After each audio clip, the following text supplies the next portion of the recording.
next relay we want to test is a transformer differential relay, three-phase. So I'm going to hit my test list.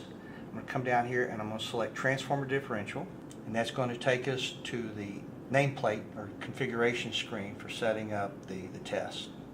Here we see the model for the transformer differential relay test, and we have two types of models available. We see the ANSI model here, and we also have an IEC model available. Up at the top we can see where we can put in the primary and secondary voltage ratings of the transformer along with the MVA rating of the transformer. We also can put in the CT primary and secondary, so you can have 1, 2, 5, whatever the transformer ratios are. And once that information is input, the software will automatically calculate the secondary currents for the CTs as well as the primary currents. Then we can go in and we can select the transformer vector group. In this particular case, we're going to use a Y delta, so we'll do a grounded Y delta, all right, and with an even vector group. And you'll notice it will even come up and tell you to ensure that automatically computed single phase pickup values match the factor specified on the relay manual. So for each different relay you may have different values associated with the even and odd vector groups, whether the relay is connected in Y delta, delta Y, YY, etc. And you'll notice it automatically selected the zero sequence elimination is enabled, so that, for example, on an ABB RET 670 or even like the Siemens 7UT613 with an even vector group, you will have a zero sequence elimination multiplier of 1.5, so that we do a single phase to ground fault simulation, the relay doesn't trip on the zero sequence. If you don't have zero sequence elimination, then you would simply disable it. We'll leave it enabled. If you're using interposing CTs, you would click on that and you would put in the CT multipliers for your interposing CTs. But in this particular case, we don't have interposing CTs.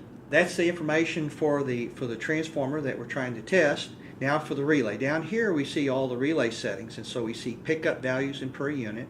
And for this particular relay we want to test, we're going to use a 0.3 value.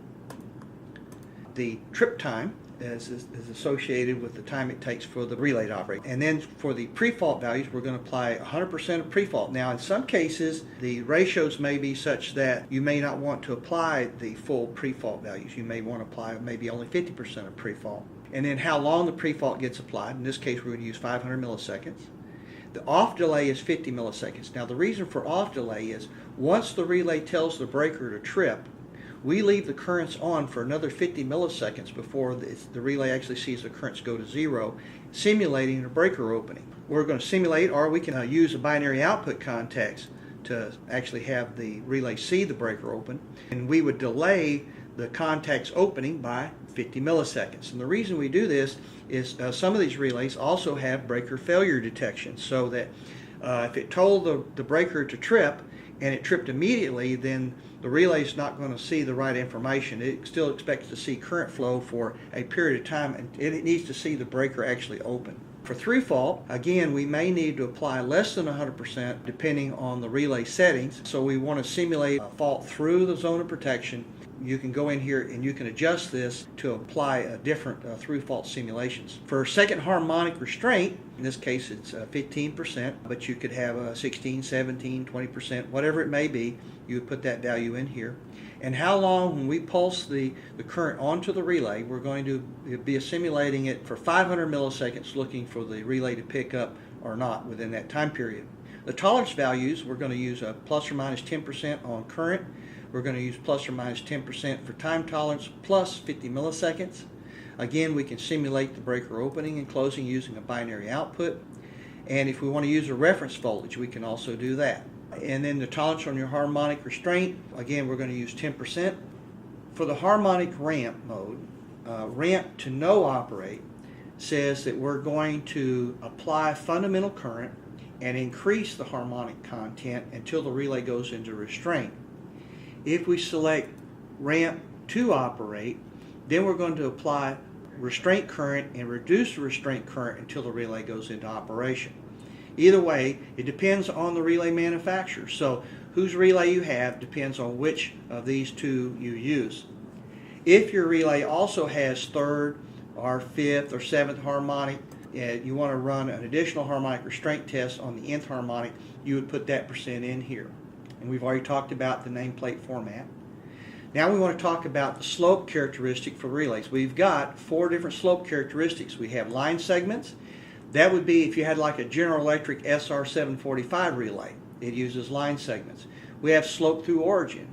We have slope from x-axis. We have slope from base point. And this is the one we're going to use. This is a typical for an ABB RET 670 relay. It uses slope from base point. The Schneider P63X relay also uses slope from base point. So that's the one we're going to use. For your restraint equations, we have 7 different equations available depending on the relay that you're using. Different relays have different restraint formulas. For this particular relay, we're going to use the absolute value of the primary or secondary. Also, General Electric SR745 relay, the GE Multilin 745, and the GUR T60 and T35 relays also use this same formula, or restraint equation. Unrestrained pickup, we're going to use this 8 times pickup value. Now we get into defining the slope characteristic from base point.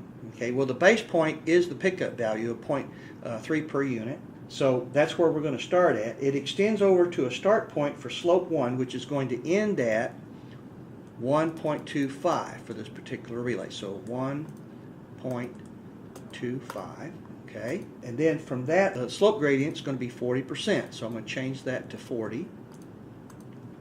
And then the knee point between slope 1 and slope 2, which is the end section value, which is going to be 3. So I'm going to come over here, I'm going to change this to 3.0.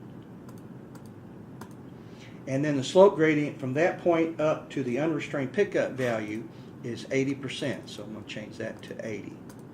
So now I've defined the slope characteristic for the relay we want to test, and all I have to do now is hit the green check button.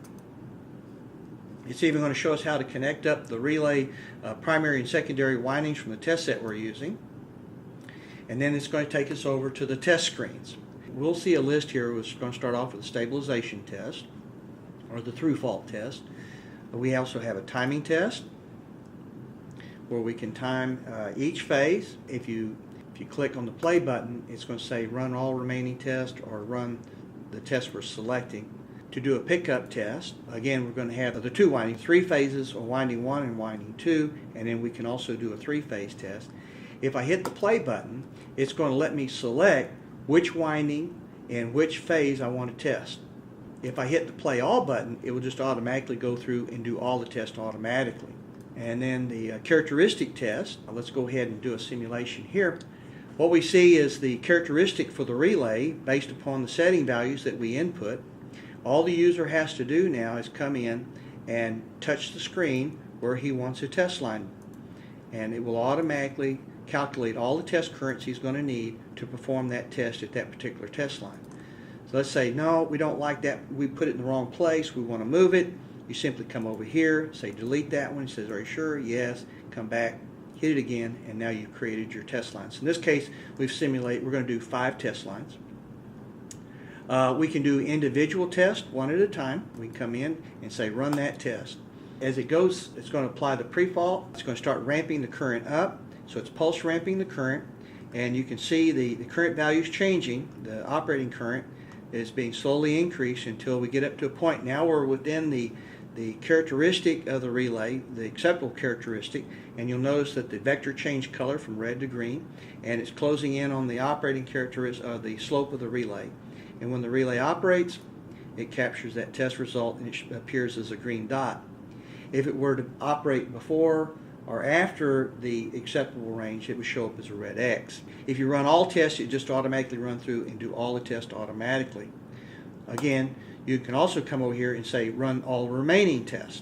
So you can run each one of them individually, or you can pick up where you left off and it'll pick up and start running from there. Again, you'll see the operating current coming up, and you'll see here's the 2 currents we're applying to the relay, and it's looking for the relay to operate.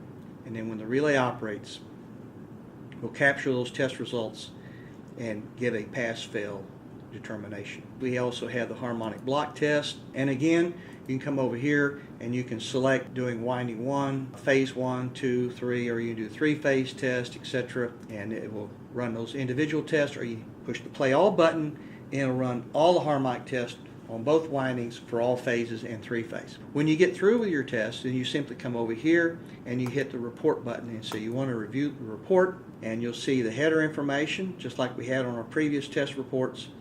You'll see the model for the transformer we're testing along with the primary and secondary voltage ratings and CT ratings. You'll see the relay settings and the slope characteristic settings, and that's on page 1 of the report. On page 2, we'll see the test that we did earlier, the 2 test points for the slope characteristic of the relay. And each one of the test results will be recorded individually, so you will have a multi-page report when you get through. It'll show your pickup, winding 1, winding 2, through fault, slope, harmonic restraint, etc. for the transformer under test.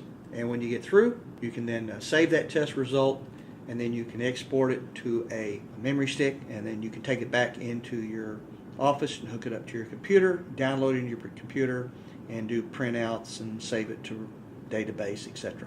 To learn more, simply go to the Megger website and download the information for the Megger software.